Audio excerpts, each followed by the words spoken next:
are 733 retired running backs who entered the NFL since 1999. And of those 733, 159 had 300 touches or less in college.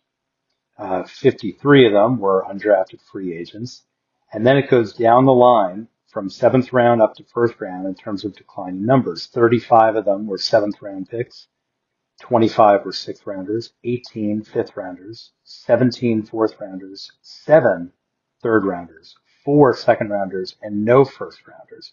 Meaning that since 1999, no first round running backs drafted have had less than or 300 or less touches during their college campaign. People drafting in the first round, if you're going to get a running back, are getting guys generally who have more experience, who've shown that they can handle a heavier workload. Not always heavy, but heavier than 300 or less. I'm talking about this stat today because Tyrone Tracy's returning to the Giants in tonight's face-off against the Eagles on Thursday Night Football. Tyrone Tracy had a career 259 touches in college. He broke through as a rookie. It was both surprising and I guess maybe expected. And I say maybe expected because the competition was so limited. It was essentially an aging and or post-prime, however you want to look at it, Devin Singletary, and a never quite materialized into the player he could have been, Eric Gray, former fifth round pick. And so Tracy kind of inherited this opportunity to step up and play a lead role on a bad team which wanted to see what he could do.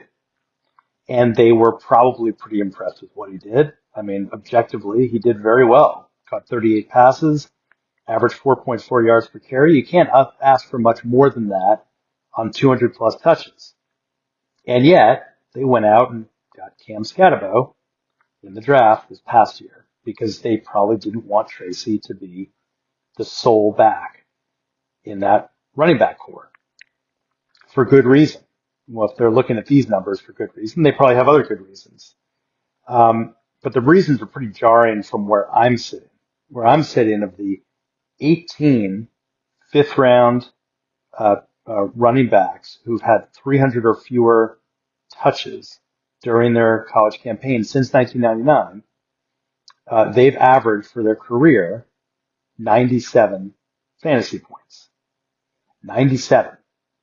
And if you're wondering, well, don't all fifth round running backs average 97 fantasy points? No, not at all. And in fact, the higher volume the running back for fifth rounders, the higher the average, on up to an average of 444 fantasy points for fifth round picks who've averaged 901 or more touches in there, or have had, 901 or more touches in college. 97 fantasy points is pretty low. And the fact that you have 18 examples reinforces that this is not just a one-off. This is part of a pattern. And if you look across the board, from sixth rounders who averaged 51 fantasy points to seventh rounders who averaged 33 fantasy points, to the 4 second rounders who averaged, guess what, 59 fantasy points. You can see that these numbers actually matter. They don't just matter in a vacuum because I'm saying on this podcast, hey, they matter. They're completely actionable. You could predict with some certainty last year, if you were in Dynasty, that Tyrone Tracy was going to have a pretty bad fantasy career. No offense to Tyrone Tracy. It's the nature of the numbers. This is generally what happens. Now, Tracy last year, was the overall RB26. So he comes into this year, and naturally he is seen as draftable. And I don't blame people for that. I mean, his ADP, not surprisingly, was RB27. I've talked about this before.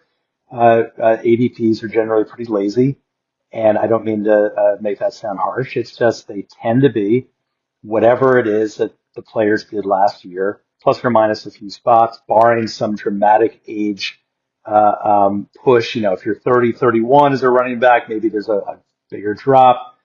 Maybe if you're a rookie, you spike if you do really well because the expectation is year two, you're going to take a big leap. But in general, these guys hover in terms of ADP around where they finished the previous year.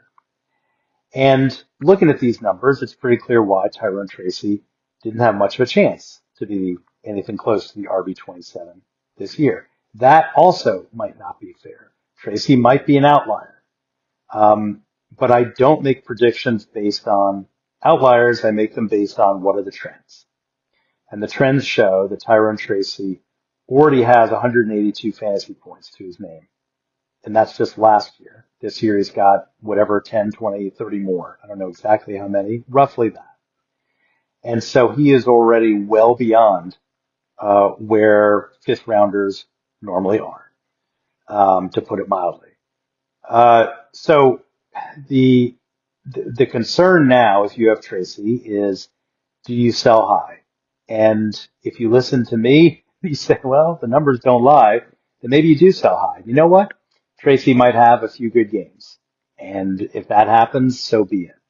But if you want to play the percentages, Tracy is a huge sell high, preferably to the opponent who has Cam Skattebo, because that is generally where you're going to get the better value. I can speak from my own experience, and others can probably say the same. I drafted Jahmyr Gibbs in the first round. I drafted David Montgomery a tiny bit early, maybe a half a round early rather than wait a half round late, because I really wanted to make sure I got him. He's not just a good running back, but he's also a hedge whose value increases if I lose Gibbs. Same thing with Skattebo and Tracy. If you lose Skattebo, Tracy gets a bump. Now, Tracy's been very inefficient this year. If you trust these numbers, that is not surprising. He has averaged, I think it's 3.1 yards per carry, a steep drop off. And Cam Skattebo isn't doing great, but he's doing significantly better. And I think that's one of the big takeaways. Tracy's average yards before contact dramatically dropped since last year. Yards after first contact have dropped. He is perhaps, arguably, not the same player. If you do not have Tracy and you have Cam Skattebo, I would not recommend trading for Tracy unless he flops tonight. If he flops, then you got nothing to lose. The person who has him probably is not going to start him the following week. And so you get somebody as a hedge for the short term. But if you have Tracy in Dynasty, I would sell pretty quickly because he would have to be more or less a unicorn to have a successful career. And by successful, I mean if next year he is starting, or even if he is a co-starter getting, or a 1B getting 150 touches, he would be in rarefied air for running backs with 300 touches or less in college. I'm BJ Rudell, Fantasy Football for Winners. Follow me on the blog. Email me anytime if you've got anyone playing tonight, especially Tyrone Tracy. Good luck.